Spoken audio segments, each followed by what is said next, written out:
Hello everyone, কেমন আছেন সবাই? আজ রান্না করেছি চিকেন কারহাই। এটা একটা পাকিস্তানি রেসিপি, বাট এটা বানানো অনেক সহজ। এত কম মশলায় যে মাংস রান্না করা যায় আমরা বাঙালিরা কম মানুষই জানি। এত সফট আর জুসি একটা রেসিপি, জাস্ট ওয়াও। দেখতে যেমন কালারফুল, তার থেকেও বেশি ফ্লেভারফুল আর টেস্টি খেতে। আমি হুবহু রেসিপিটা ট্রাই করার চেষ্টা করেছি। Let's get started. প্রথমে চুলায় তেল গরম করে নিয়েছি, তারপর সেই তেলে লবণ দিয়েছি।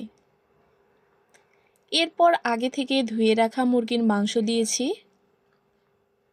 এরপর মাংসের উপর মরিচ গুঁড়া আর ব্ল্যাক পেপার গুঁড়া দিয়ে নিয়েছি। এই রেসিপিতে ব্ল্যাক পেপারের গুঁড়া মাস্ট দিতেই হবে। এরপর মাংসটা ভালো করে ভেজে নিয়েছি 5 মিনিটের মতো। নেড়েচেড়ে মাংসটা ভালো করে ভাজা হয়ে গেলে মাংসটা একটা বাটিতে তুলে নিতে হবে।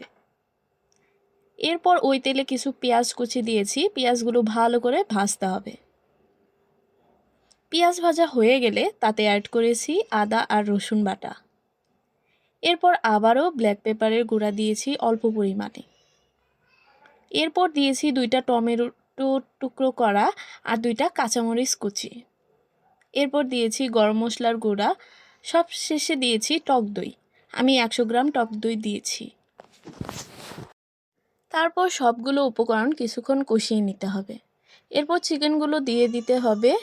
তারপর একটু ভেজে তাতে অল্প পরিমাণে পানি দিতে হবে।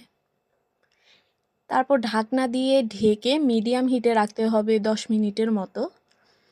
10 মিনিট পর ঢাকনা খুলে ভালো করে কিছুক্ষণ ভাজতে হবে, যতক্ষণ না তেলটা উপরে চলে আসে। লাস্টে কিছু ধনিয়া পাতা কুচি আর আদা কুচি দিয়ে ভালো করে মিশিয়ে নিলেই রেডি চিকেন কারহাই। ভাত অথবা রুটি সব কিছুর সাথেই দারুণ যায় এই চিকেন রেসিপি। এরকম সুন্দর সুন্দর রেসিপি পেতে সাথেই থাকুন। টাটা।